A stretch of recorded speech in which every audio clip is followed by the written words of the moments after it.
in 3, 2. Yep, we're good. All right. And here we go. Ready? In 3, 2, 1, record. All right. And I'll just wait for that freight train to move on past my house. And okay. Sounds like no more horns. All right.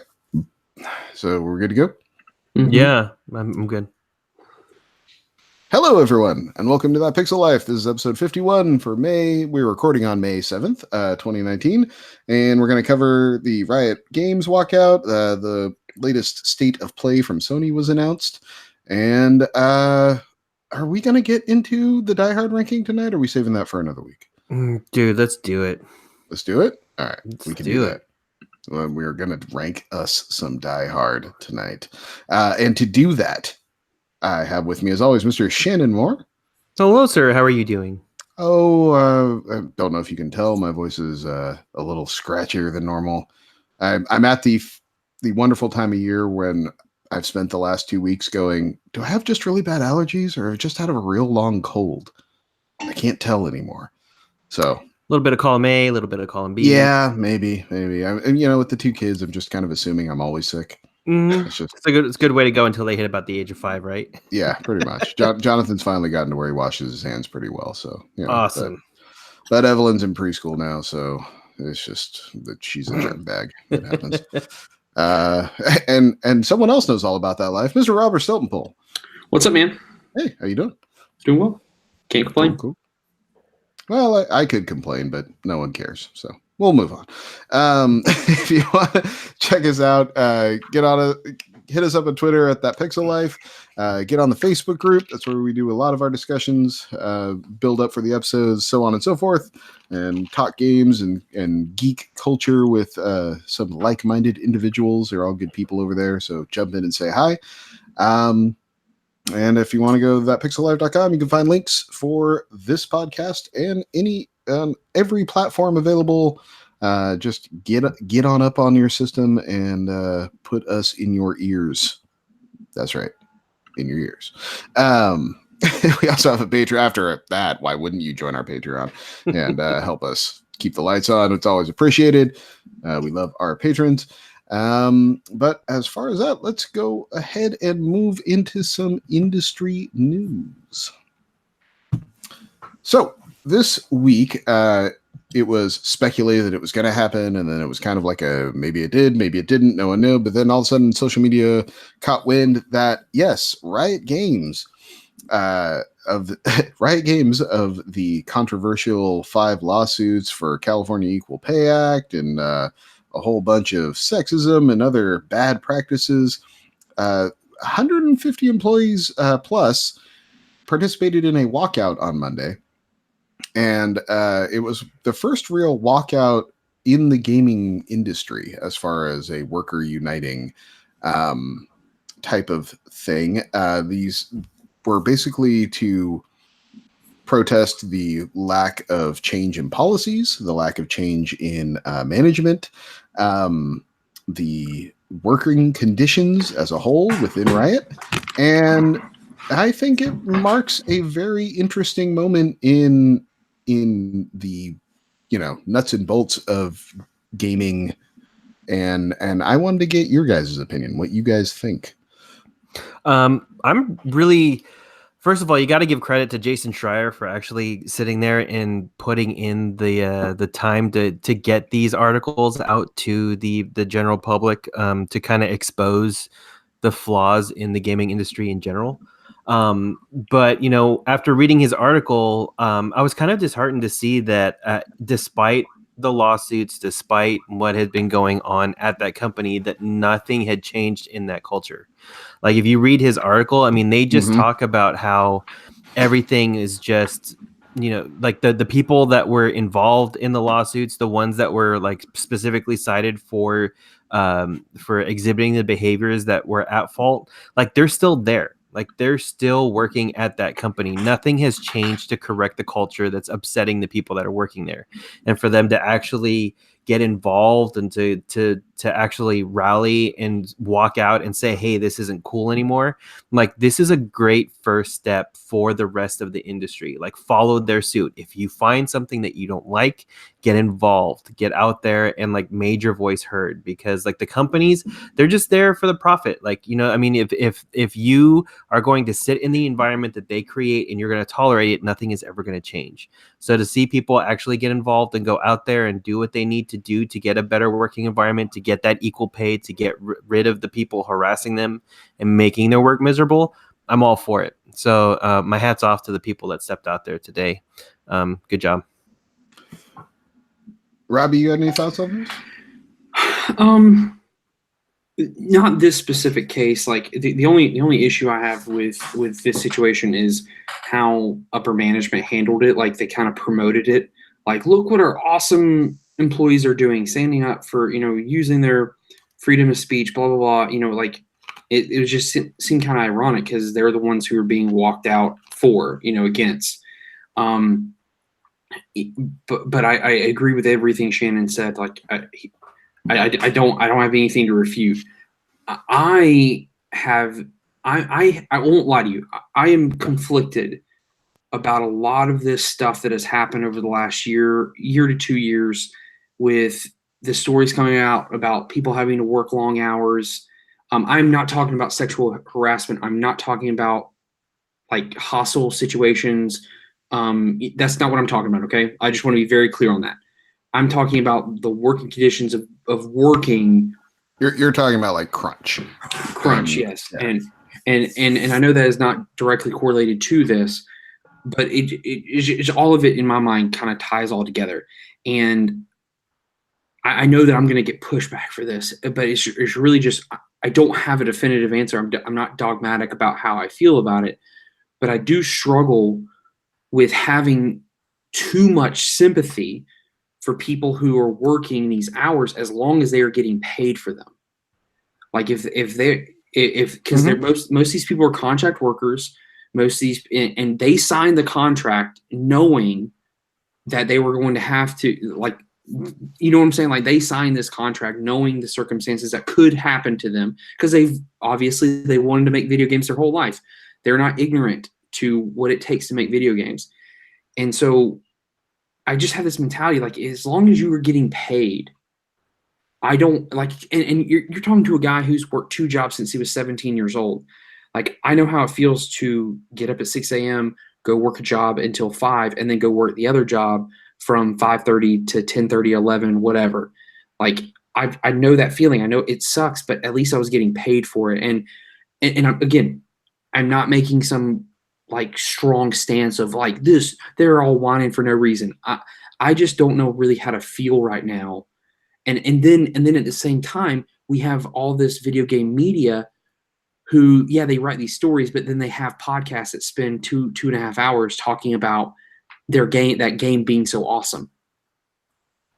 Yeah, no, I'm sorry to throw all that. I'm sorry to throw all that. No, I think you bring up a lot of good points. It's one of those things where that's a problem I have with the games media in a nutshell is one of those things, like how much journalism, quote unquote, can you actually do when your entire industry is essentially to be an advertising arm?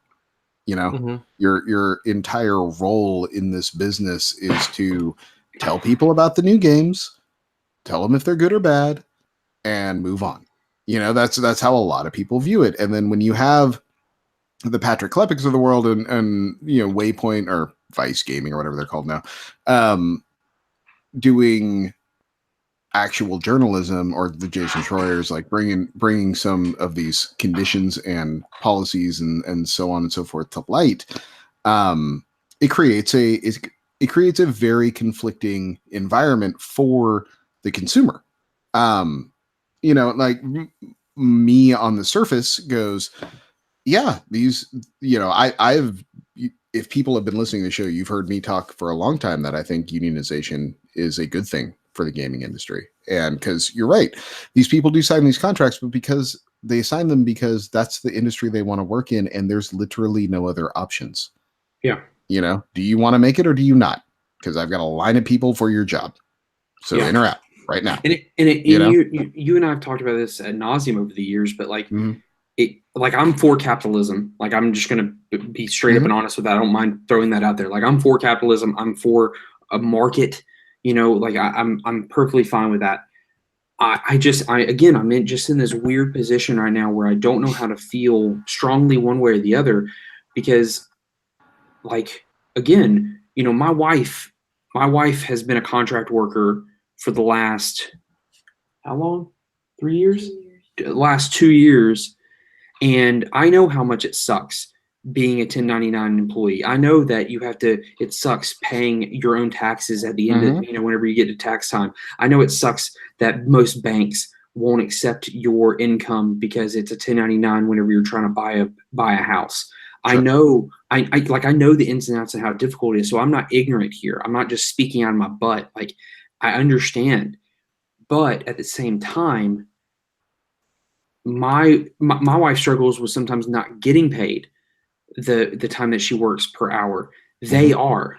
They are. And I'm gonna tell you, if they weren't getting paid for working, whatever, 20 hours straight, if they weren't getting paid some of that, then I would have a huge problem. Yeah, but it's not like they're getting paid time and a half on that or double paid. They're getting paid their rate.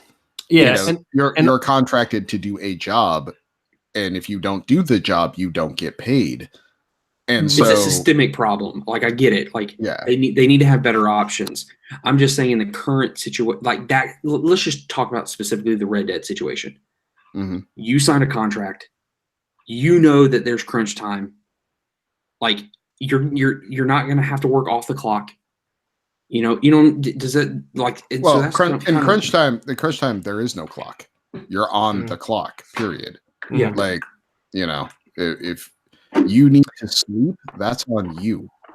Like they're not giving you any of that time.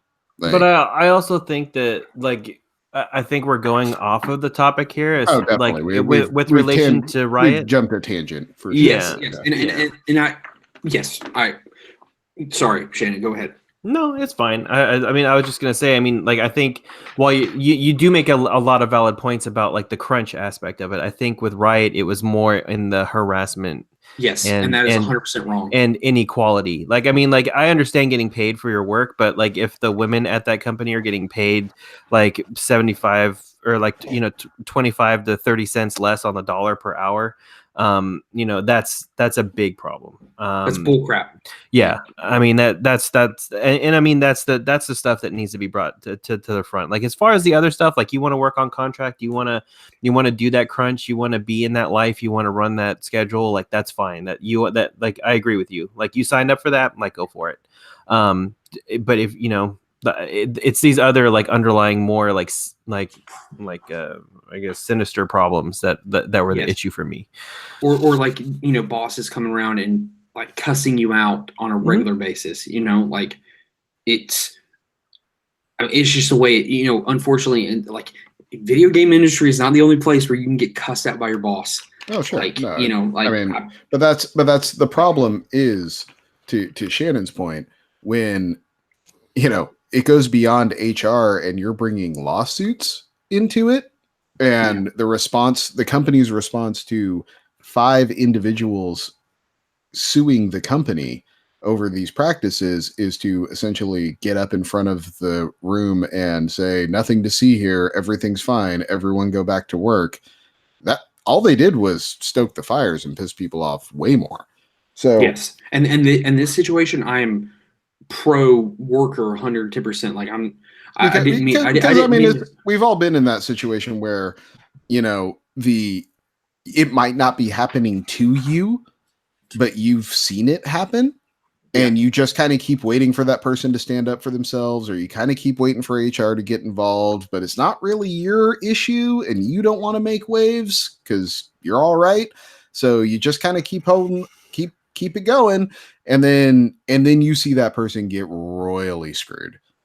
And that's when you feel like you have to do something. And I think that's what this was. This was 150 or more individuals saying, no, we've had enough of this. You cannot ignore all of us anymore.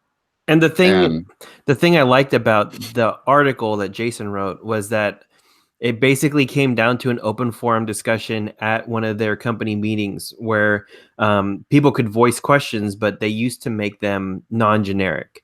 You used to have to write your name down so they knew who was asking the question. So that quelled a lot of people's angst with the company. After the lawsuit started, the one thing they did change in the culture was that the questions didn't have to be that you didn't have to put your name down anymore. They could be anonymous. And that was when a lot of people realized that they were all on the same page with not liking the culture that was going on with that company. So, I mean, like, I have to say, I mean, it's just, it was about time that something finally happened. And we're talking Riot because they're the one that staged the walkouts, but in recent weeks, like Epic has come out with a bunch of issues. NetherRealm has had a bunch of issues pop up. And so it's interesting. It'll be interesting to see going forward if more people tend to change. I still maintain it will take a Riot or a Blizzard or a Microsoft or a major studio. It'll take a major studio to implement proper worker practices for the industry to change. It'll take Rockstar or one of these just giants to be like, no, we're going to get the best people because we treat them the best. So come work for us. And then you'll see everyone else fall in line. It's just, unfortunately, they're operating. It goes back to the whole pricing model that we've beaten to death on the show. But, they're operating like it's still 1993.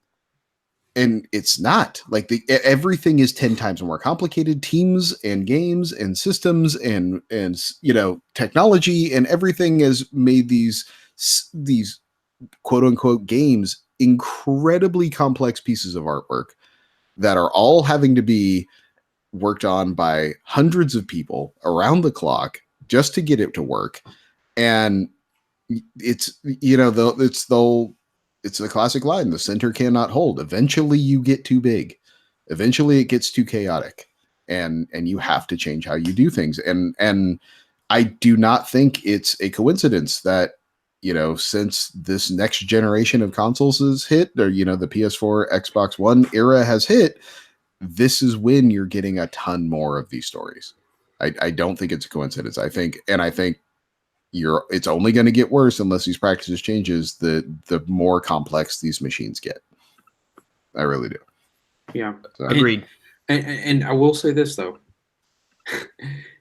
when things start changing, because I do think they will, when it comes to even crunch or whenever it comes to harassment situations, probably not. This is not correlated to that, but just to go back to the crunch thing.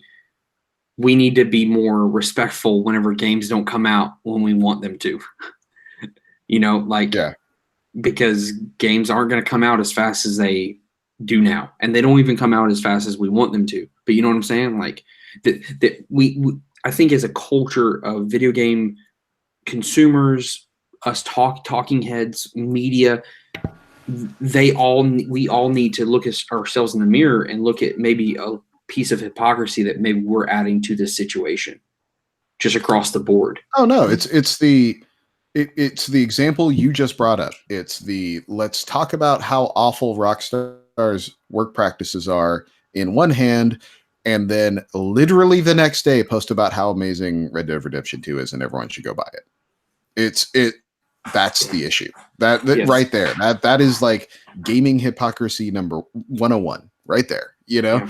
And I also think they don't do enough, like we're getting all these super negative stories about, the Fortnite weekly crunch and all these things. And no one talks about, Vince Zampella at Respawn, who was like, no, we're never going to do a weekly crunch because I want our people to actually have a life. Like he's like, we do seasonal drops because we have a schedule for that and we can do that. I'm never going to make people like stick here. I want people to actually have a life outside of work. And it's like, that's the attitude and mindset that needs to permeate, because it's also, it's this modern era, and just look at us with podcasting. It's like we all feel a pressure just to get a thing out every week.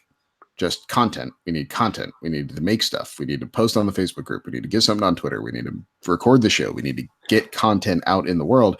And you amplify that to a billion-dollar company that is, dependent on your content to proceed. And you get situations like Epic and Fortnite that they're just burning these people at the stake just to make another freaking round of costumes, to get Captain America's shield in Fortnite.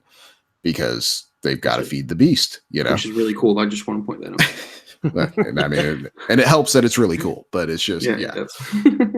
You can tell a lot of work went into it. But yeah, so I mean, we can go around on it, but it's just, I find it an interesting starting point anyway.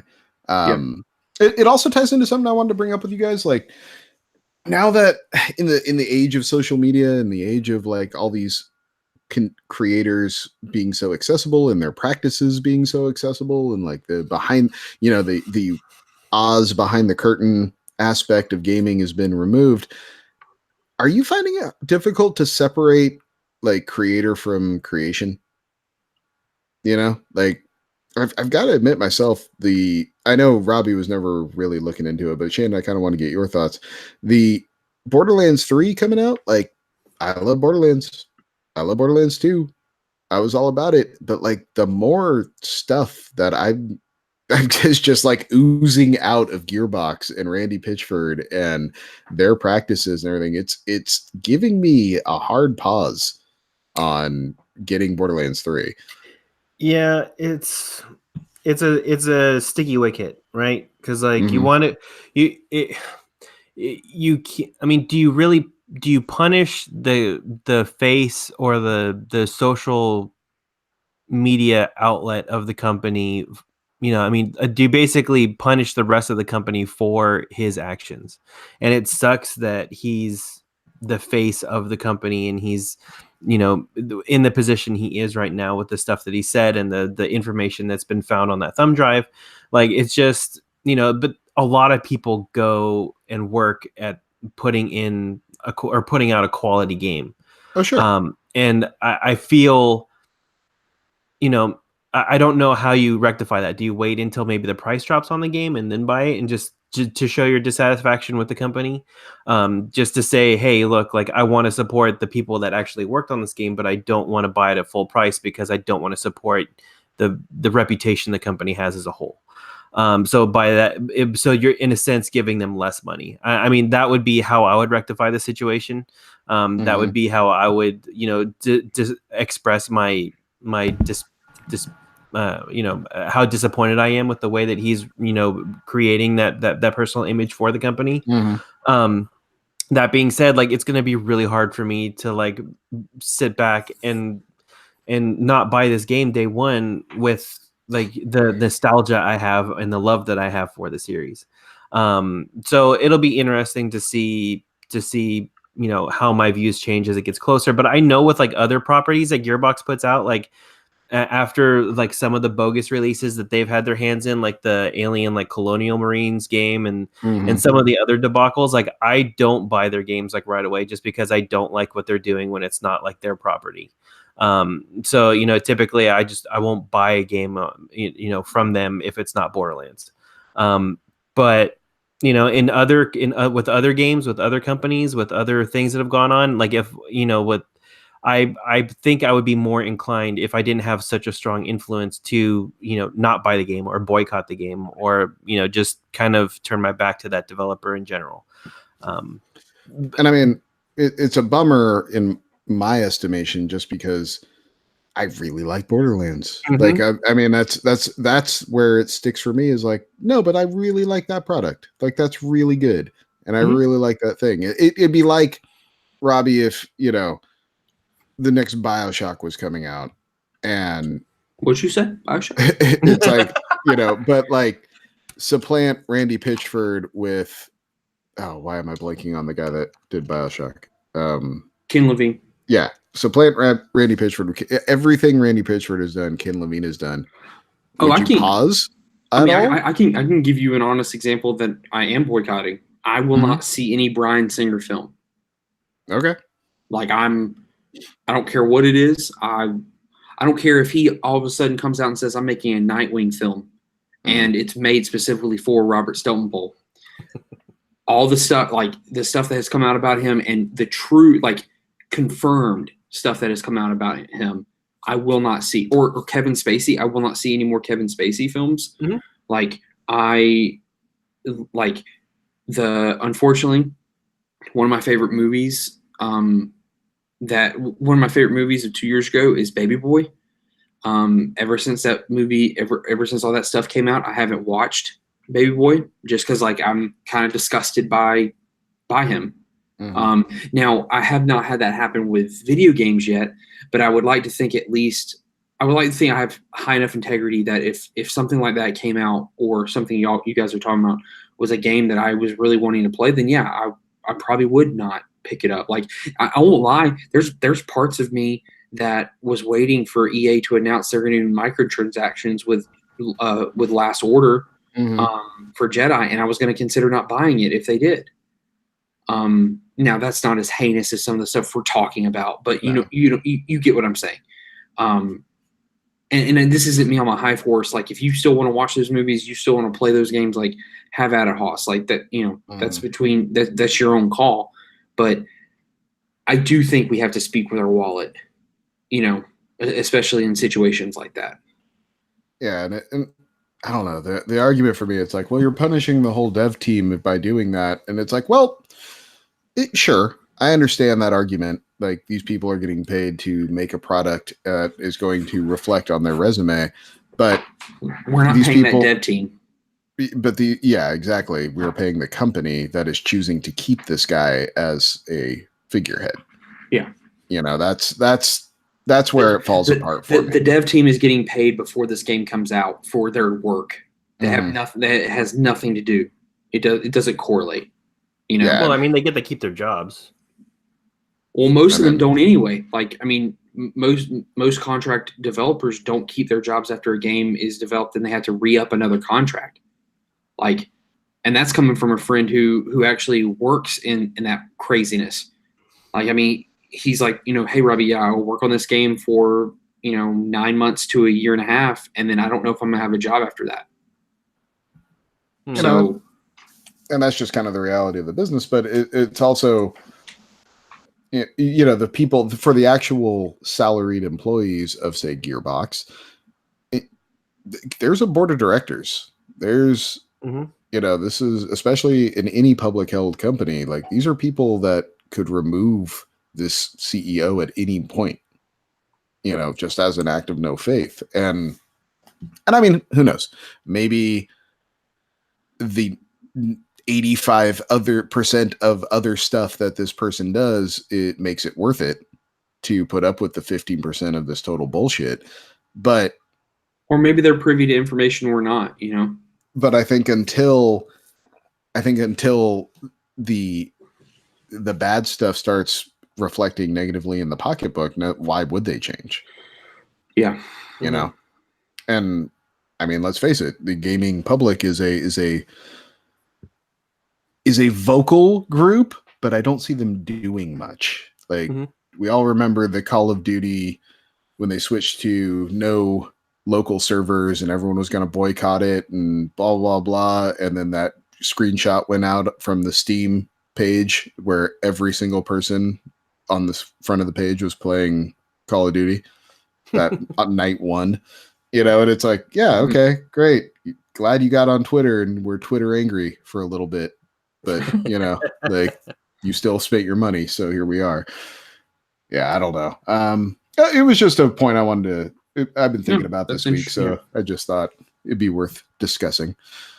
But we can move on to some other more positive stuff, which is, in Sony in stepping in Nintendo's shoes for a second, announced this week that Thursday, May 9th, 3 p.m. Pacific, they're going to do the State of Play, which is the series. It's kind of the Treehouse series like Nintendo runs that they have started up, and will offer an extended look of Medieval Remake, as well as a new title from PlayStation Worldwide Studios, now unnamed, so we will see.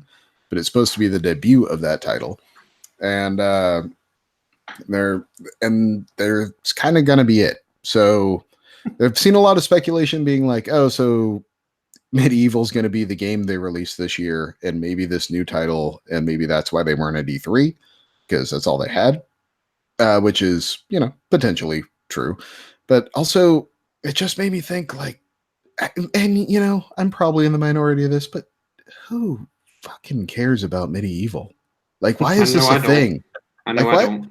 I mean, look at the huge backlog of games that PlayStation 1 had. And you go, hey, you know what? We should pick Medieval. Like, what? Yep. What? Like, yeah, Yep. for the tens of people that give a shit about that game. Like, what? I don't understand. I mean, hey, I'm not wanting to disparage the people making it. Maybe it'll be the next best thing since sliced bread. Maybe I just don't remember that game as fondly as other people. Maybe it's Crash Bandicoot all over again. But I don't get it. I just don't get it. I don't know.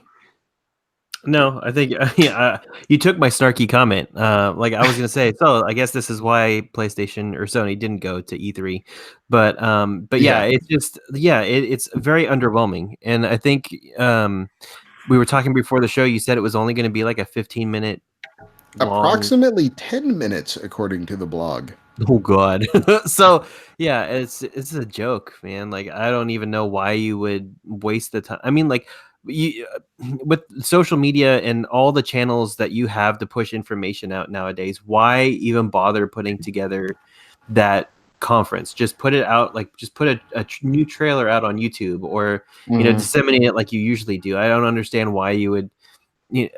Unless the unknown game that they're talking about, like I don't know, Robbie and I can sit here and hold hands and pray together and hope that it's the Final Fantasy VII remake. But I don't unless it's a big like AAA title like showstopper. I don't understand why you would do this. And if it is 6 weeks before E3, mm-hmm.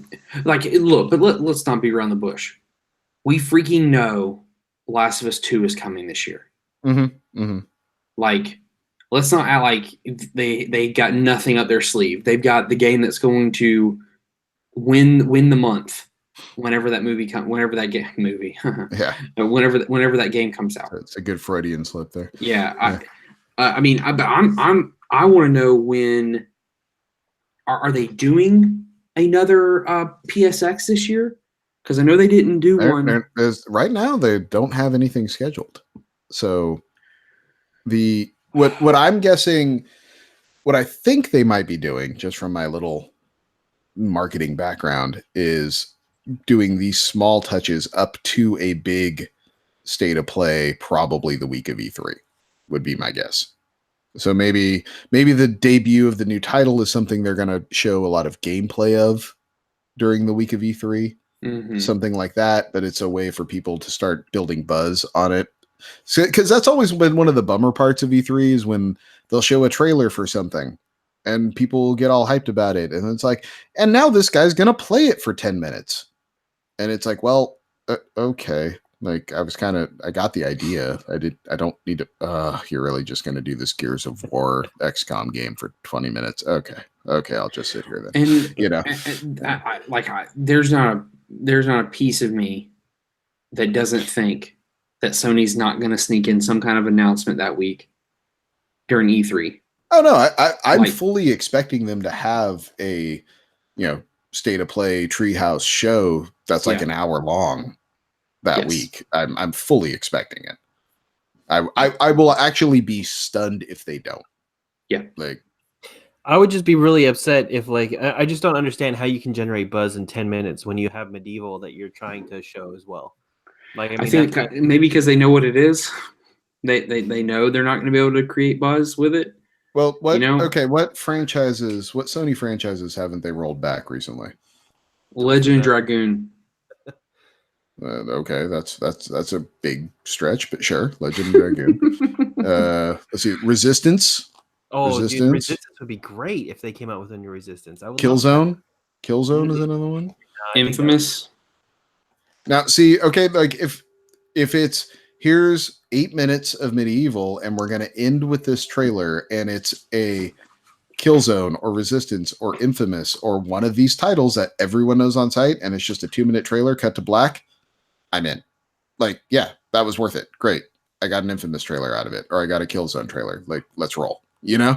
But but guys, we know what this is going to be. It's going to be some freaking like multiplayer based game, like top down game. Like there's no way they're going to waste this announcement with Medieval on something big. Right? Like, yeah, for 10 minutes? Well, I'm guessing it's going to 6 probably weeks before E3? I'm guessing Maybe. it's probably going to be 8 minutes of Medieval.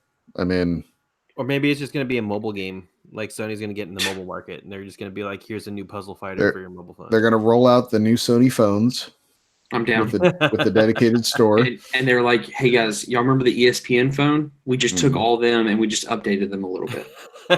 Now you're gonna be able to side talk on your Vita. Yeah, remember that Like- Sidekick, that phone that was out for Yeah, a while? yeah, Guys, the Yeah, Sidekick. we're bringing those I back. had one of the ESPN phones.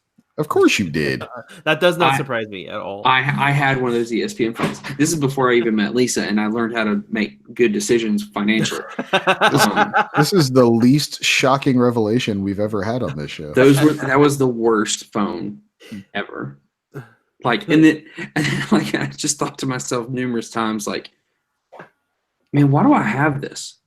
Yeah, Like, so many times when I had that phone, I thought that. just because it would go da da da da da da. That's right. At random I love times. it. Yeah. And I could see my boy. Oh my gosh, how am I forgetting his name? I watched him every freaking morning as a kid. Stuart Scott. Oh, I yeah. could have Stuart Scott was the videos. best. Yeah, man. But if you don't mind, Zach, to segue to another piece of Sony news. Sure. EA Access got announced that it's coming finally to PS4. Yeah, it did. I don't know if this is for me. I don't think it is right now. But it's still good to have that portal, that option on PS4 for everybody now. Mm-hmm. Well, I think it's a good move. I mean, like you're getting a bigger piece of the pie, and now the people who want to play 10 hours of Titanfall 2. Yeah, now somebody, or they want to try Battlefront, or they want to try the new Assassin's Creed before they buy it. I mean, like these are all viable options for somebody to try your product before buying it. Or if you're It's someone like me that likes Madden, but 10 hours is about enough. That's exactly my point. Like instead of Yeah. spending the $60, like just let me play my Madden for like let me just play once just to see what the new features are. And if you think about it, like I think in January every year they put Madden in the vault, so you have access to Yeah. it fully as a game anyway. Yeah, like right now you have NBA FIFA, Live, Madden and hockey. NHL. Yeah. You know what? I may do it just to play a little hockey. Take the San Jose Sharks, There you go. take them to the cup. Go Saharks. Maybe But I mean, that's- like they do have like legit titles beyond sports. Like Burnout Paradise Remastered is really good. Yeah. They do have the Battlefront games. I mean, did they have You know what? Anthem on there? You know No, what? can't While remember. while y'all are talking, I'm going to look up the current list right now. And I'm sorry for the typing, folks. you know what's So- on there? Little What? Dragon Age. Little Dragon Oh. Age Inquisition. Don't play with my heart. I'm not. It's on there. Oh, sweet baby, Jesus. Dragon Age 2. Oh, And like I don't all the really care Dead for that Space. game. Dead Space. really? Here, yes, I pulled up the game list. Right now, the vault games are NHL, NBA, Madden, Unravel 2, Burnout Paradise, Fee, UFC, Sims 4, Battlefront 2, Need for Speed Payback, FIFA, the greatest NBA game ever, NBA Live. And then they have also all the past Maddens and NHLs or whatever. Mass Effect Andromeda. I think they have the whole Mass Effect series from. Yeah, Not Titanfall mistaken. 2, like I said, Garden Warfare 2 is on their Mirror's Edge Catalyst. I'm not going to list all of them, folks, but I'm just Garden Warfare 2 is highly underrated, by the way. Like, yes. Oh my gosh, it is on there. Dragon Age Inquisition is on there. Tell you. Oh, $4.99 a month. I've been wanting to play that game again. Oh my god! Then I see Dead Space 3 and I want to vomit. SSX is on there. Yeah, you're right. All the Mass Effects are on there. Mhm. I stand by this. The greatest boxing game ever, Fight Night Champion, is on there. Fight Night is so good. Oh my gosh, dude! And that was the first one that EA did a story with their sports games. That story was so boxing movie, but it was awesome. You know what? I might pay $4.99 just to play through that again. Oh god, that was so good. You have to fight your brother. Like a good rental, you know? Oh my god, Zach, Black is on there. Oh, seriously? Yeah. They read it. Is it like on modern consoles, Black, or is that like a PC only thing? I have no idea. This is just their EA Access Vault games. Oh, Dante's Inferno, not a great game, but it's a good God of War clone. Like it was alright. Army of Two is on here. The first one was good. Again, a little underrated. Army of Two was pretty solid. It was just like it was just so bro-tastic that like people got lost in it, but it was actually pretty Let me go back on my phrase. EA Access might be a great investment right now. Like if you're like me and Zach and Shannon and just kind of in this lull of not really having a desire to play any specific games, this may be a great time for us to jump in and play some Black. Man, that game's so good. So I think I decided because Robbie just touched on it, and I've outside of SteamWorld Quest, which I've been playing a lot of, I just really don't have a desire to play anything right now. Like I've just been kind of like, just everything that's out there, just kind of nothing's raising my flag at all. But I think I'm gonna pick up Rage 2 next week. And I think I'm going to get into that. Week? I think it comes out on Friday, actually. Yeah. This Friday or next Friday? This Friday. You know what? I may do the same.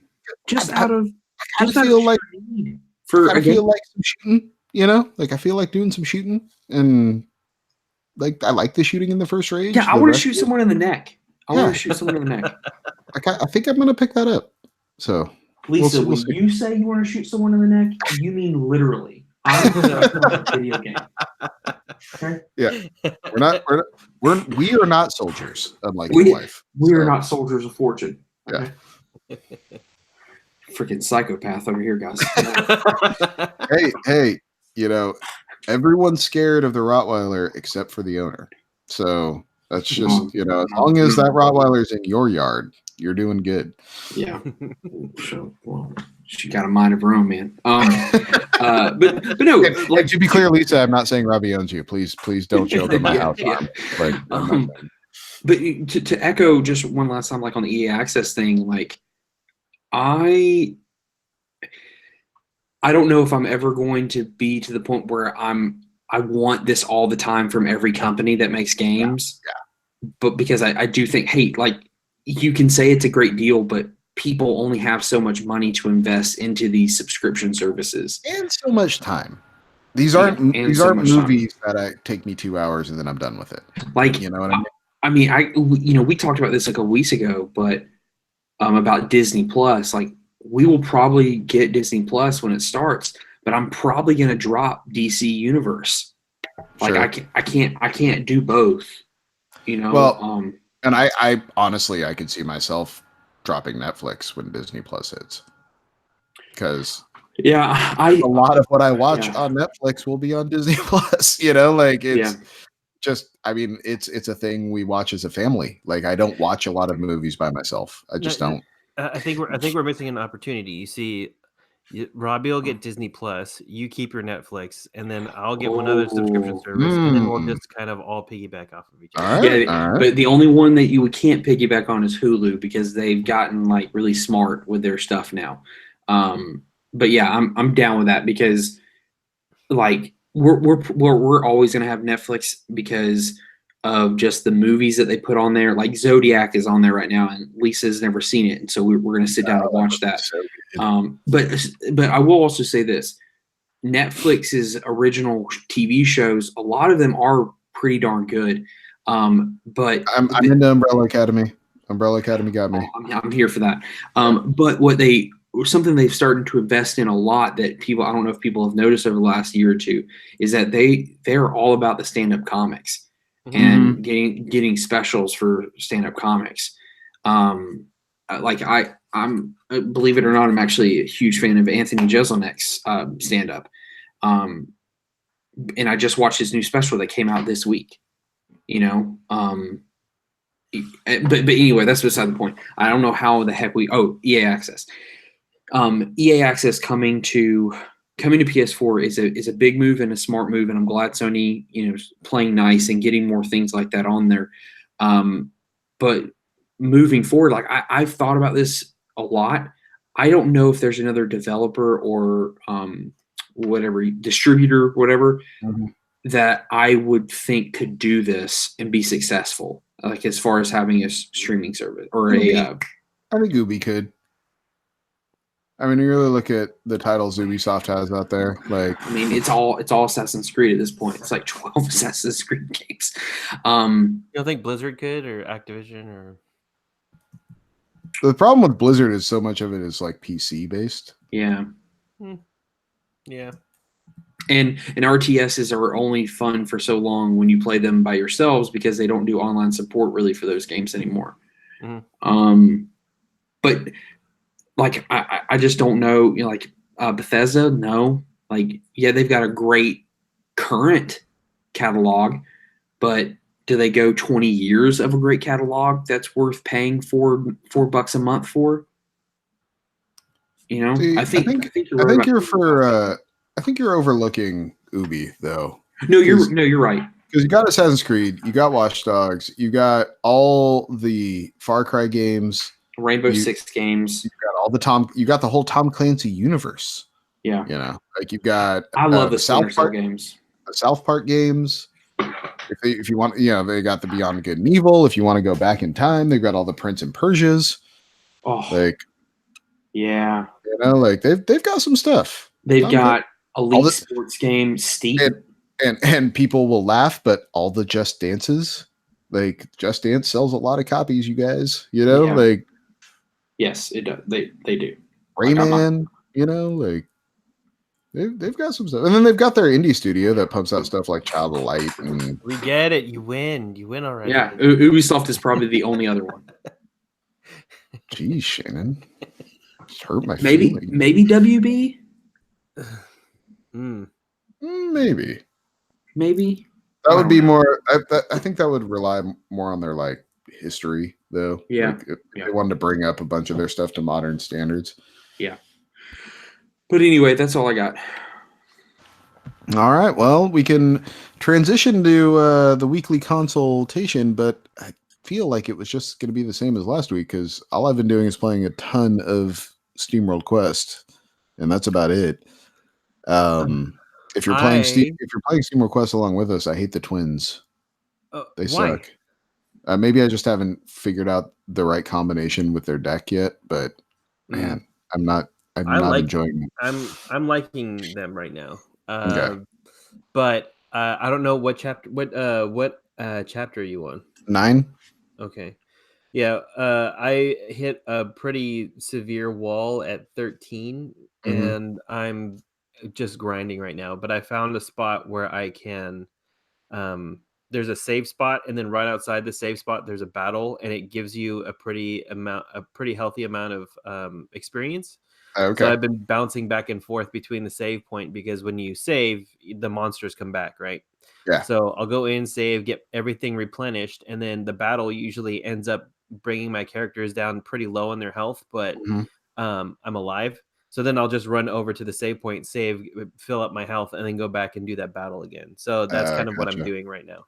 But I have been playing Devil May Cry 5. Oh, tell me about it. So it's a beautiful game. I have no idea what's going on in the story because I haven't played any Devil May Cry game since the first one. Okay. Great So place to start. yeah, so I do love the mechanics of the game. I like the combos. They don't seem too challenging at this point. The move set, you can basically see from the beginning as to the combos that you're going to be able to pull off. It's just a matter of getting enough of the current in-game currency to buy or unlock the combos that you want to do. So you can kind of see the path that you want to take. You can see what weapon you want to upgrade because the character that you play has a gun. He's got a sword. He's got this robotic arm that because his arm gets ripped off in the beginning of the game. No spoilers there, I don't think. It's in the opening credits. Like I don't even you don't even play when it happens. So I mean, like it's right there. I'm just kidding. I don't care. But yeah, like I'm enjoying the game right now a lot. It's a good change of pace from like the shooters that I've been playing and SteamWorld Quest when I don't want to like think about strategy too much. I can just go in and like it's like a good old fashioned like God of War type game. Like it's air combos, it's utilizing your different skill sets, and the characters are pretty funny. And I thought I was just going to be playing another iteration of Dante, but Dante actually in this game is off doing something else at the time. So you kind of interact with this character V, and I forget the main character's name, but you're just kind of trying to get back to help Dante out. So I'm only like 2 or 3 hours into it right now, but I'm enjoying it a lot.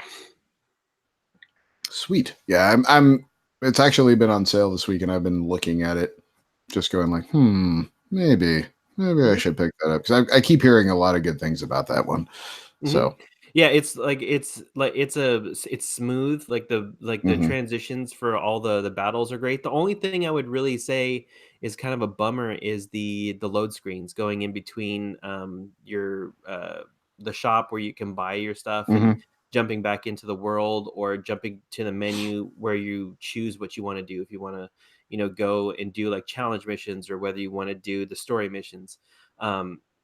But I have a regular PlayStation, day one PlayStation 4. So it's not it's not a pro or anything like that. So I don't know, like on your console, if it would be better.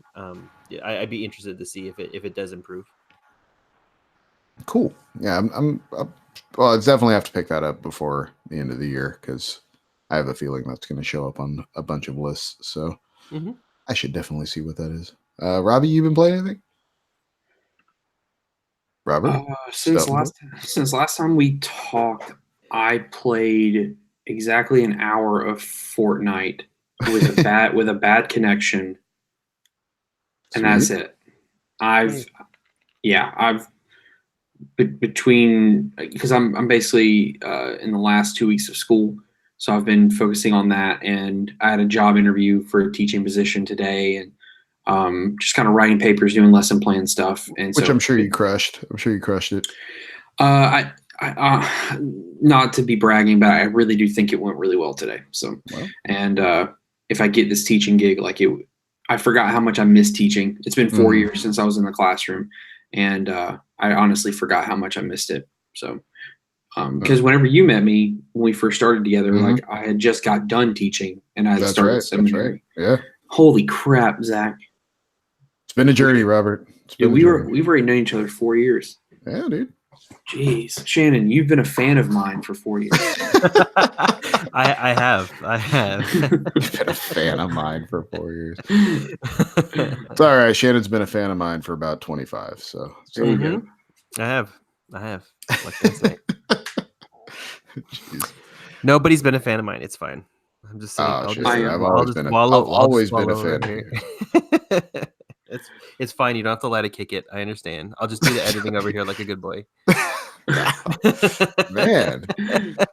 Well, he is an Irish lad. He lays the guilt on thick. It's that Irish Catholic roots, baby. I know. He was taught well. All right, so Baby Jesus is crying in the corner. let's get into what we're here for this week. All right, right? let's do it. Let's do it. I'm going to be honest with you guys. I didn't get a chance to watch Die Hard 2 and 3, and I really wanted to watch them before we did this. Well, at least when we do the grand ranking of Die Hard movies, which we are about to take under our wings, I think we can all agree what number 5 is. It's last, 100%. Yeah, which is A Good Day to Die Hard, because what a mess of a movie. Like, it's just bad CGI, bad action sequences, and bad like writing. And he randomly has a son now that's in the CIA or something. Yeah. It played horribly, by the way, by Jay Courtney. Like, that's like, how is this guy?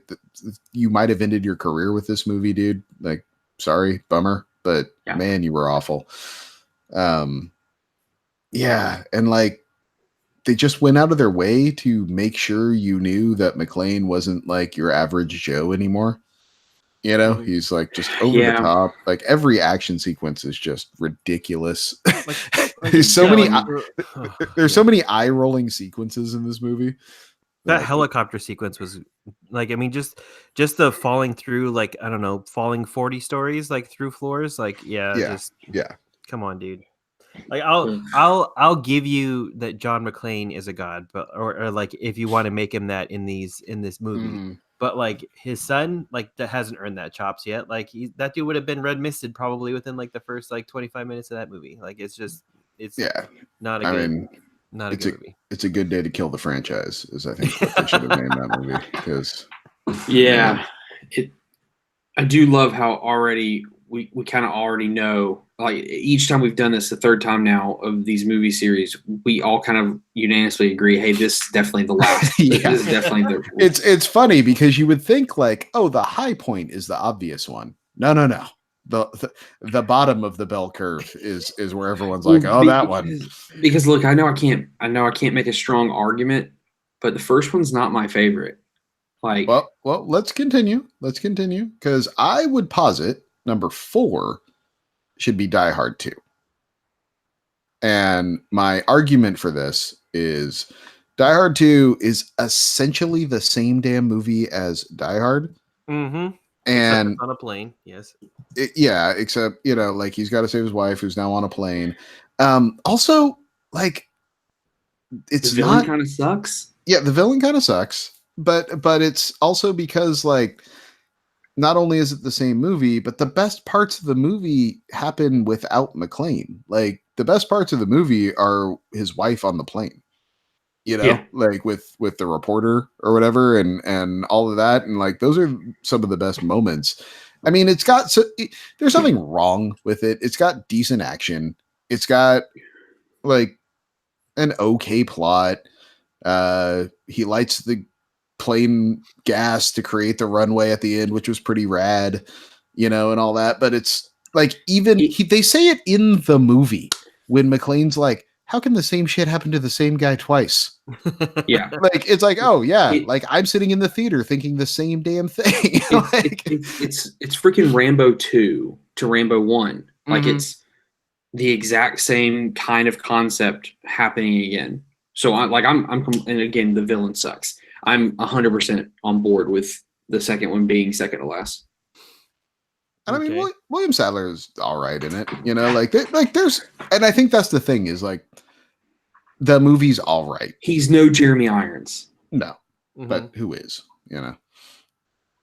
That's a fair point. What do you have an argument for or against that, Shannon? No, I don't. Like, I am in total agreement with that. Like, when I got into rewatching this series, I was excited until I rewatched that second movie, and I was like, this is Die Hard, except just on a plane. Like, it's the same movie. It's like, Bruce Willis must have been really, like, hard up for money, and he was just like, what can we do, like, to keep this series going? Like, no, that's not what happened.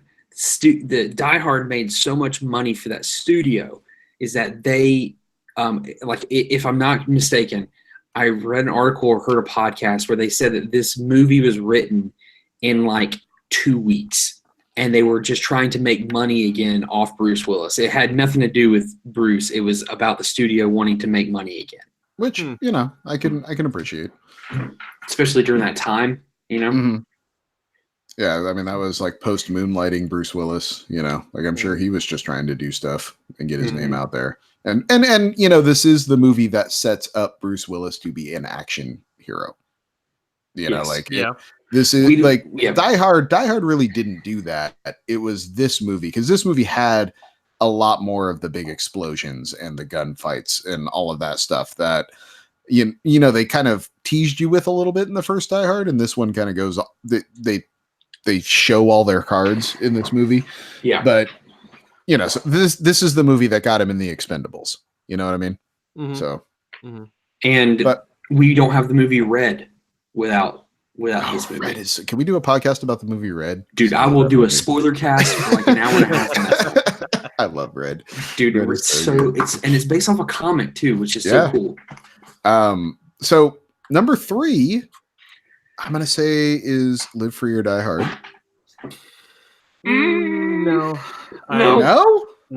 I think Die Hard 3. Yeah, I would go with Die Hard with a Vengeance. My God, no, that's my number 1. Like, what are you guys talking about? Why? Because it is the best movie. Like, no, dude.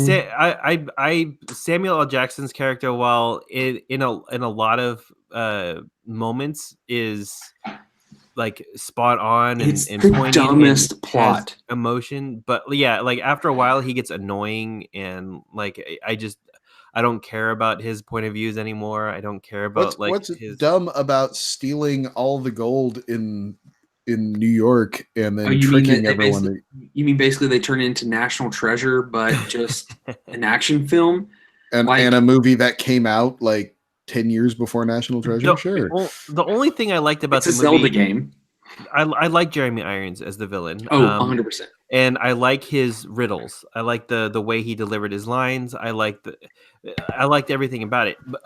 But I also like the callback to him being related to Hans Gruber from the first one. Mm-hmm. So I mean, there was a lot there to go with, but I think after a while, Samuel L. Jackson's character just annoyed me, and I think it detracted from the overall experience of the movie. That's just how it is for me. Okay, I'm clearly outvoted here, but I'm under duress. This is ridiculous to me. Like, Live Free Die Hard is my number 1. Okay, that's ridiculous. You stop this foolishness right now. Like, dude, I don't care. It goes off the rails. You asked me what Die Hard movie I want to watch every year, once a year. It's Die Hard with a Vengeance. It's Die Hard. It's regular. It's the first Die Hard. And see, I'm not going to win that argument because I know, like, the first Die Hard is number 1 because it's a what's the word? Iconic. Yeah, it's iconic. Like it's like the first Mission Impossible. Like that's the vault scene. Mm-hmm. With Mission Impossible, like it is just iconic. Except it's good. That's the only difference there. But you shut your whole mouth right now.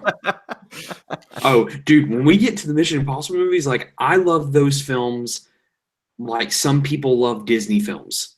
Like I'm not even kidding. Except for 2. That's the bastard child that no one okay, you're really gonna put fucking Justin Long ahead of Samuel Jackson? Like, yes. Yeah. What is wrong with you gonna have to. Like, look, I mean, Samuel Jackson, first of all, is not Samuel with a Vengeance Jackson. taught you how to get 4 gallons of water out of a 5-gallon jug in a 1-gallon jug. What other movie taught you how to do that? Life lessons were taught in Die Hard with a Vengeance. How many times though have you said that like Live Free or Die Hard is probably like the most fun movie for you to watch? And how you can't put a movie that is that fun for you to watch down at number 3. Timothy Olyphant is a great villain. Okay, first off, it's the most fun to watch because it's like the most stupid, but still good. Like not stupid, like one guy kills 18 people in a freaking tower. Come on. Okay. That's possible. We hacked into DC's we hacked into DC's, amazingly connected network that runs apparently the whole town, which is insane.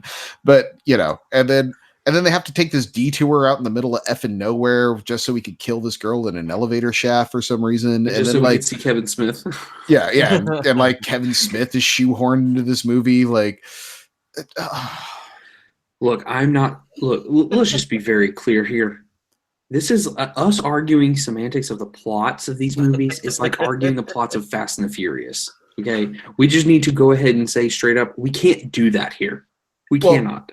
The thing I will give Live Free or Die Hard is that is the movie where they gave up. They threw their hands up in the air and said, "F it, we're making McClane a superhero."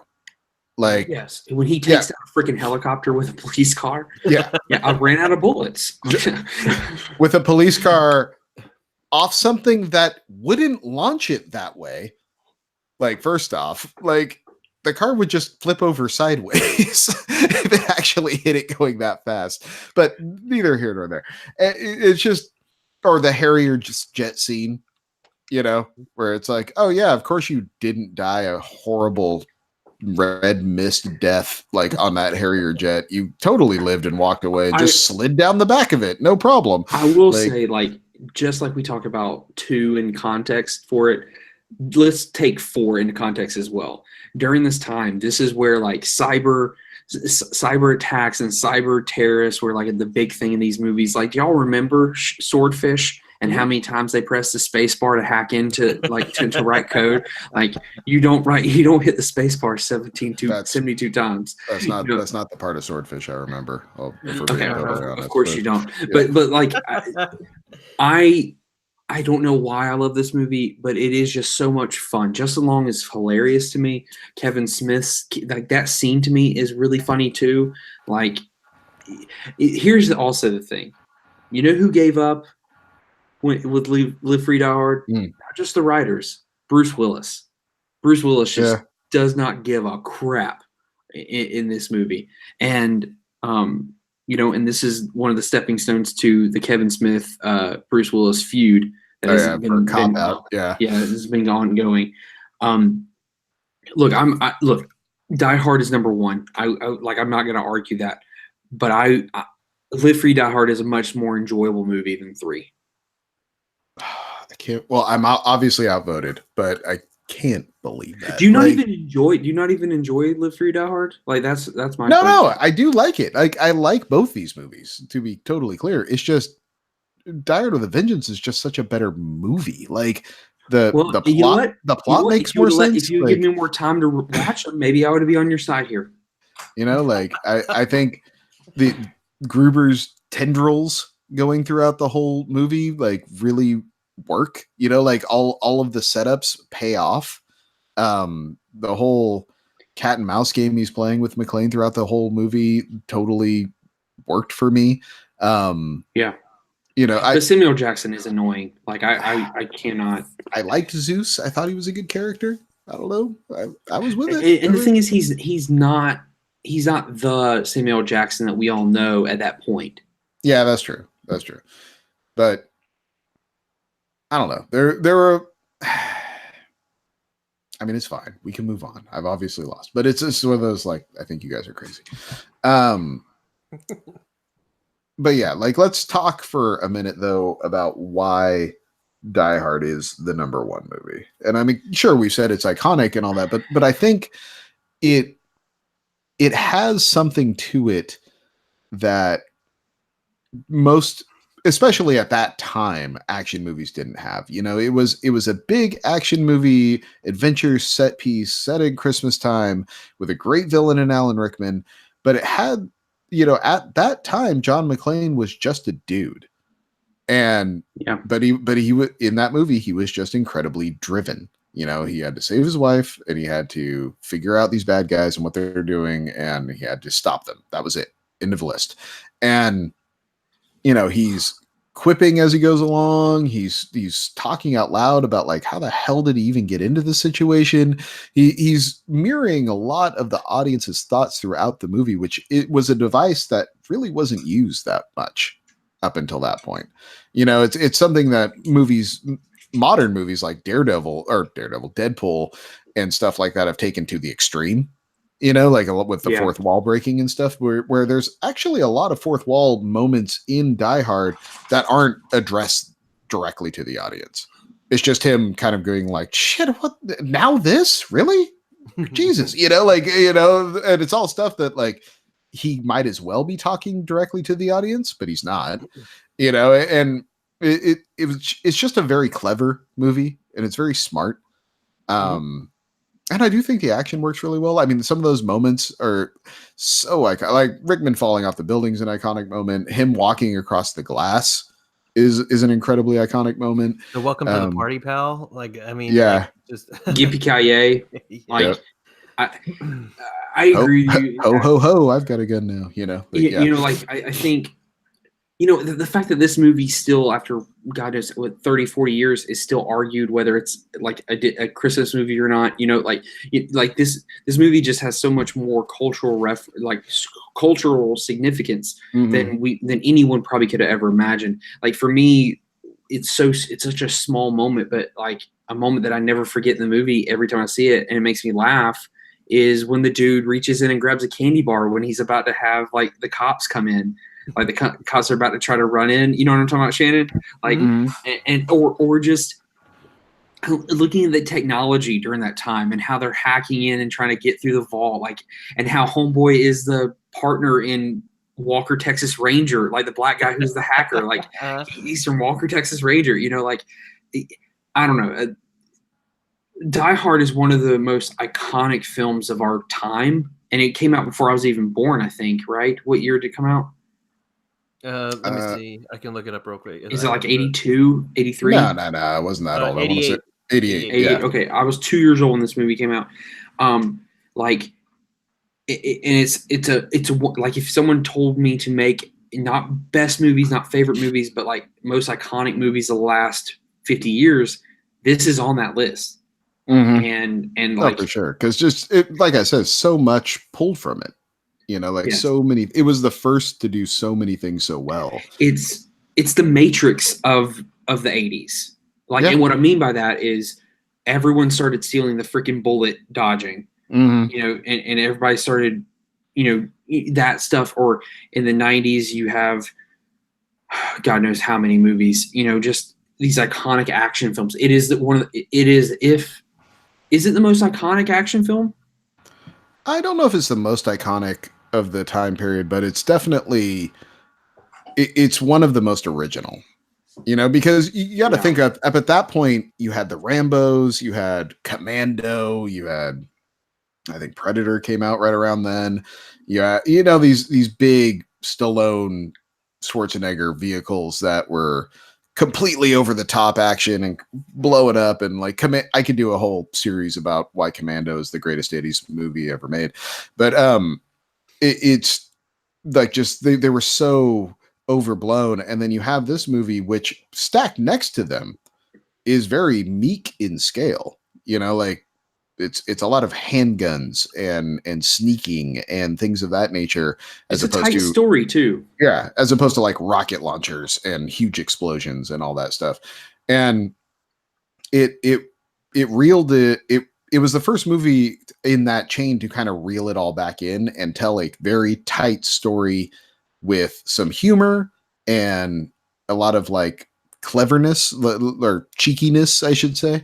And it just worked. Like there's a lot of like genuinely funny moments in that movie that aren't written that way.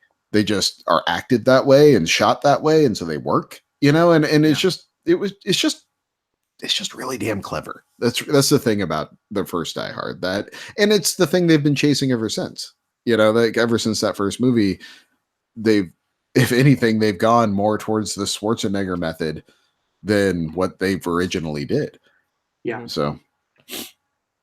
Yeah, I agree. And then, you got to give them credit because their elevator referencing was pretty smart as far as how he gets in and out of the elevator shafts was probably one of the only movies I've seen somebody accurately do that from the inside. So kudos to them for that. Except, aren't all the elevators locked from the inside or from the outside? Well, they are, but if you look at what he does, he actually like takes a stick and he actually hits like the little hook on the top. Mm. Like he uses like a stick to actually like hit the pecker that was holding the door shut, and he opens it, and then he's able to open the doors. Ah, gotcha. Mm-hmm. But yeah, I know every time someone like flips open the exit hatch on the top of an elevator car in a movie, Shannon just like I die a little inside. Yeah. But yeah, he white knuckles the theater armrest a little bit. Yeah, Devil was a very hard movie for me to get through. Same here, but for different reasons. But yeah, and ironically, both of you are going, it just wouldn't work like that. What are you doing? Why? No. Anyway, but yeah, like I mean, I love the people that say it's not Christmas until they see Hans Gruber fall off the roof. It's just, Yes, I mean, like him jumping off the roof, like with the fire hose. I mean, that was freaking sweet. I mean, like that whole movie is fun. I mean, it doesn't matter how many times you see it, it's going to come. It's still just a fun movie to watch. Yeah. And yeah, I mean, there's nothing. I don't have any good memories tied to that movie. Like, I just enjoy watching that movie. I can't really say that for any of the other movies in the Die Hard series. Yeah, that's a really good point. Like, I don't have the I remember, because I mean, I didn't see this movie. I mean, I was 9 when it came out, so I didn't see it until I was in high school. Mm-hmm. But like, I don't have any of the when me and my friends were watching it and blah blah blah. It's like, no, my memories are like, yeah, and I sat down, it was on TBS, and I watched Die Hard again. Yeah, and I liked it because it was rad. I mean, for me and Lisa, or just me since I've started doing this when I was in high school, I think the Die Hard series is my brother's favorite series, and so, but for every Christmas, we definitely watch 2 movies. And of course, there'll be other Christmas movies that fit in there, but we have to watch 2 movies with Lisa and I. We have to watch Die Hard and we have to watch Scrooged. And I love Scrooged. Scrooge, I can make an argument that Scrooge is the most underrated Christmas movie of all time. And one day, maybe later this year, I will make that argument during Christmas time. But we should rank Christmas carols. Yes, Muppet Christmas Carol probably be number 1. Muppet Christmas Carol so good. But no, I think I might go Disney Christmas Carol. It's so good. Patrick's one's pretty good. It's really hard to mess those up. Yeah, it is really hard. Some movies have tried really hard to mess them up, but that Jim Carrey one was kind of rough at spots. But it's same with Polar Express too. I'm not a big fan of that movie. Okay, random tangent, and then I'll let you finish your thought. Sorry, my wife loves Polar Express, and it was a tradition in their house that they watched it every year. And now she's starting it with my kids. Oh God, Polar Express, and every time for 5 years now, I'm just dear God, this movie. It's so freaking boring. It's so boring. And also, it's bad to watch. It's not never mind. We'll get into it in 6 months. But yes. Anyway. So, but anyway, I think that there's no way not to put Die Hard number 1. Just in the consensus of what we've said and how we feel, even though Zach is with a Vengeance is your favorite movie, Zach. Yeah. I do give this first Die Hard movie, I give it so much praise for being as simple as it is. And I think that was the thing with Vengeance, why I put it above Die Hard in my own ranking, was it for as clever as Die Hard is, it's the only movie in the series that seemed to bring that back. Yeah, all the machinations pay off in Vengeance, and it's one of those things where every other movie in the series loses that. They all go for some sort of big scheme that is going to pay off at the end, but none of them really do. And Vengeance did. And and it was just bigger and more grandiose and bigger set pieces and all that. And so I thought I enjoy watching it more than the original Die Hard, but you can't lose what the first movie did. It's just so good. And yeah, I don't have anything else to add. And I think Alan Rickman is the best villain of the series. I mean, Hands down, not even just- close. no one's been able to be close. No one's been able to come close. Like, I love Jeremy Irons. I love Timothy Oliphant's Mhm. villains. Like, I think they serve their purpose in one way or the other. But it's just like like you said, it's just not even close. Everyone's fighting for silver. You know, Rickman crossed the finish line and is having a margarita, and everyone else is still running the race. You know, like Mm-hmm. so. All right. Well, have we settled it? Yeah, I think that it was a lot less bloodshed than I thought there was going to be. Oh, it would be no bloodshed if you guys weren't idiots. Like, Well, if geez. you would have given me more time, like Oh, maybe boy. if I would have watched 3, I would have been like, oh my I'm- god, I'm this is the sorry. greatest. I'm this is the sorry, I greatest gave movie. you 2 weeks to watch 2 movies. I Well, apologize. I had to. I mean, if you think about it, I had to watch Endgame twice, so they're Oh, just 6 yeah, hours why of did- movie wait, watching. you And Endgame. then an hour plus of Fortnite on a shitty connection had to take up some time. So I understand that. Like, I was in Valdosta. I didn't have these movies with me. uh-huh. Oh. Uh-huh. Oh yeah, hold on. I do want to show y'all this real quick.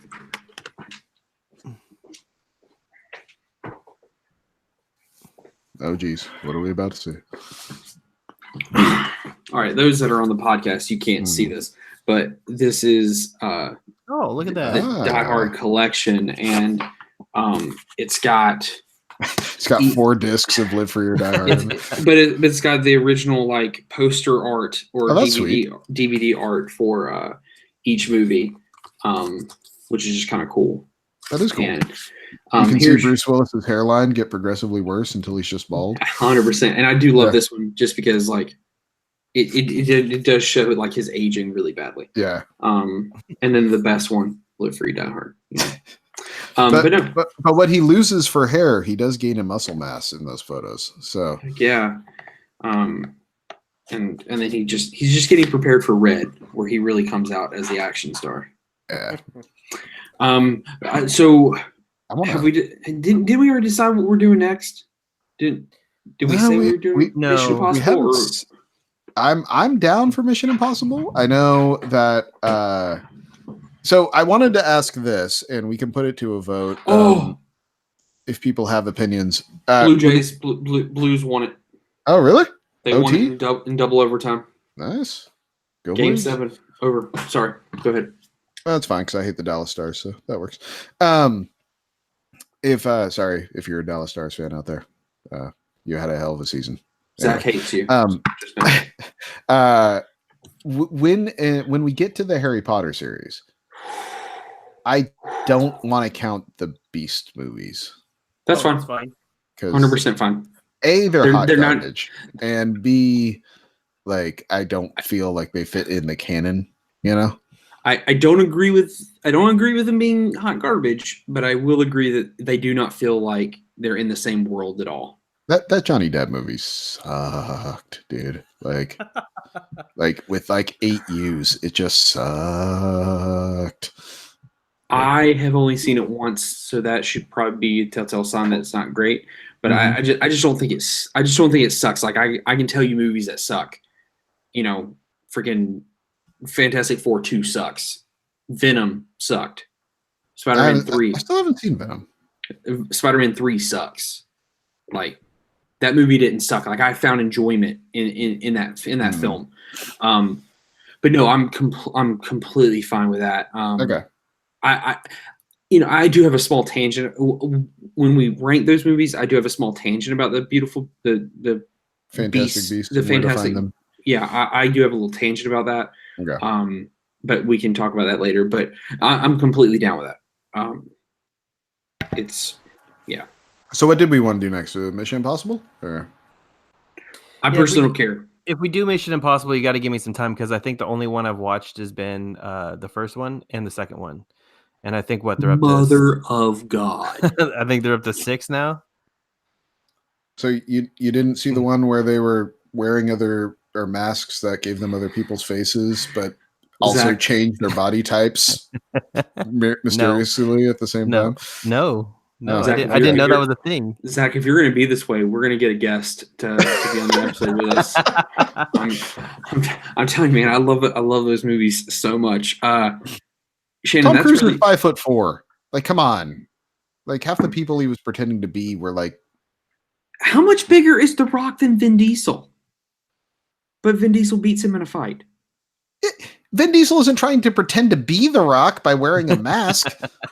No, he's just trying to wear the same tight T-shirts as The Rock. Well, that's true. You could argue that The Rock's just wearing Vin Diesel's T-shirts, but Shannon, so here's what we can do. Here's what I think we should do. We should skip June because of E3 that month. mm-hmm. And let's do it in July. Let's do the next one in July. I can do that. All right. And I want you, but Shannon, because you don't know, I want you to start at the beginning and watch all of them. Okay. Actually, that was my plan too, because it's been so long since I watched them all. I watched them all last year. I guess I watched them all leading up to the new one that comes out. Yeah, and I haven't seen the new one. So You haven't seen Fallout? Nah, I stopped caring around the Philip Seymour Hoffman movie. Like, I love that movie very much. So please do not be the old man on the porch. I think it's just I don't really like Tom Cruise. I think is what it is. Okay. No, I so, have a lot of friends that are like that. So it's just kind of like it's hard for me to kind of get up for a Tom Cruise movie, you know?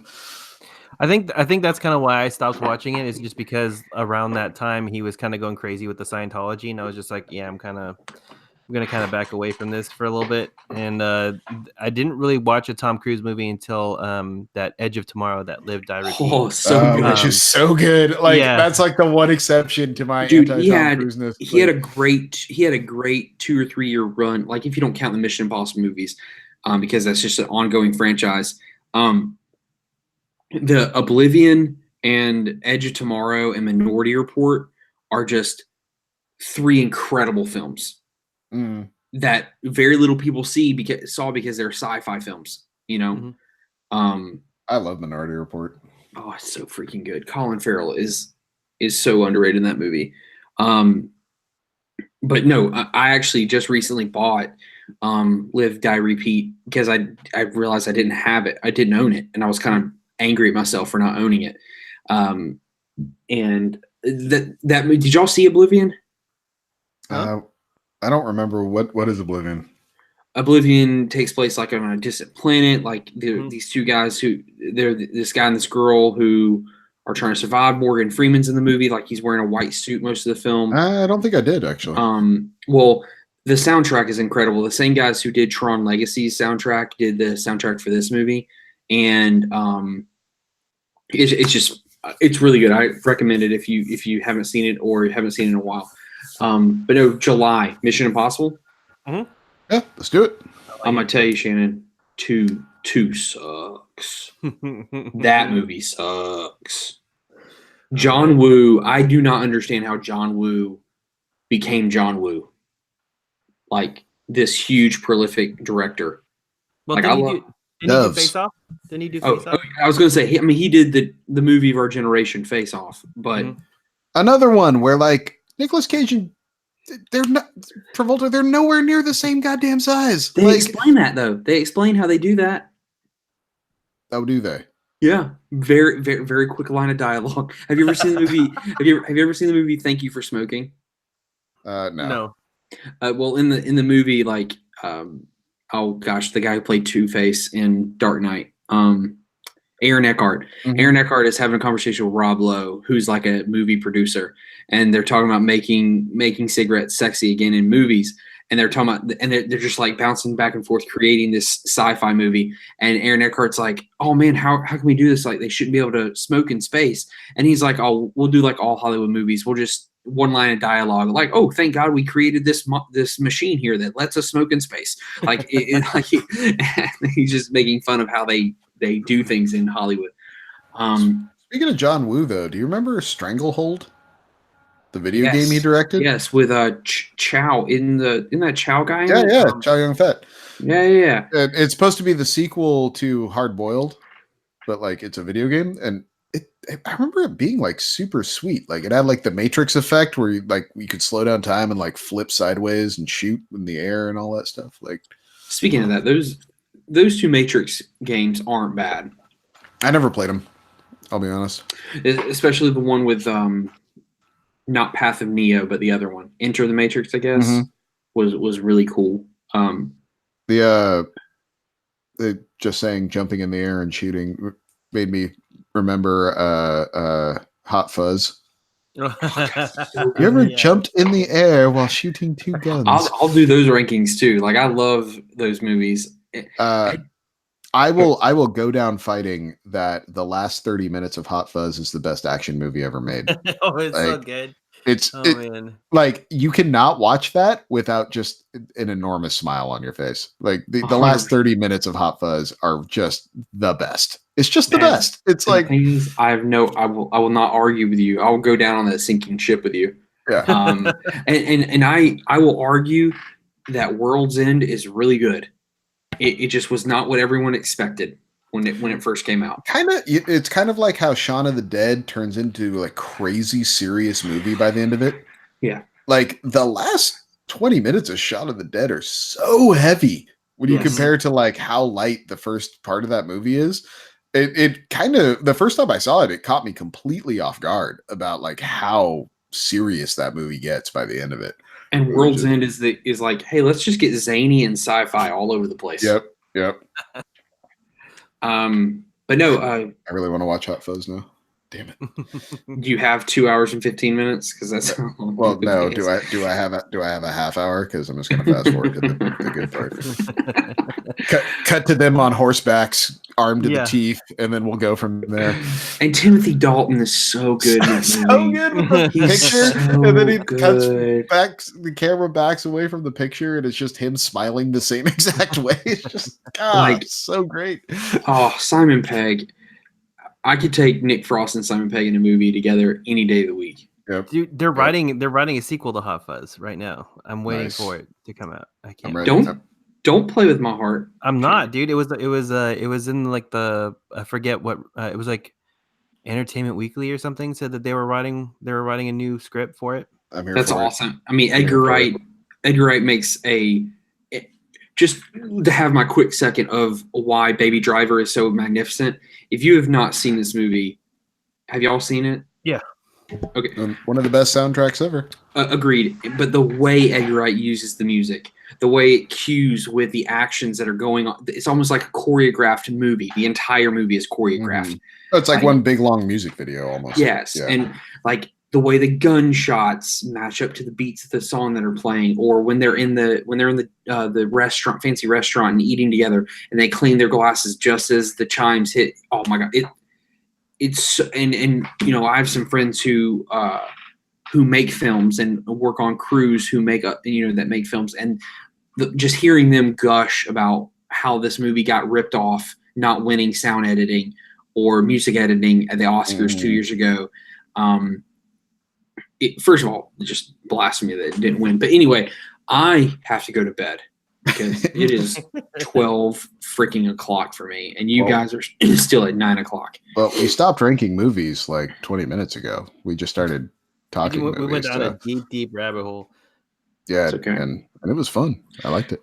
Give us more video games, and we can talk about them for 2 hours. Well, hopefully we get some Rage 2 going, and we can start going down some first person shooter rabbit holes. It's next Tuesday, by the way. next Tuesday. Okay, all right. Yeah. So yeah, next. I'm planning on picking that one up, so that'll be on my docket. But in the meantime, we will see what the week brings us, and if you like this or didn't like it, hit us up. Let us know. If you liked it, play it for someone else. Get someone else listening. More people are always good. And if does anyone have anything else to say? No, I just want everybody to have a good week. I just kind of a bummer about what happened today with another shooting at a school. Yep. We don't even have to go down that road. It sucks. That's all. It just continues to suck when this stuff happens. And hey, if you're out there and you're listening and you're hurting and you got some pain of mind, no shame in getting help. No shame in asking for help. No shame in saying you're not okay. So go out there, be positive, do something for someone else, make Be your world great. make your world a little better place. And as Mr. Steltonpool will tell you, be great. That's right. Bye. All right.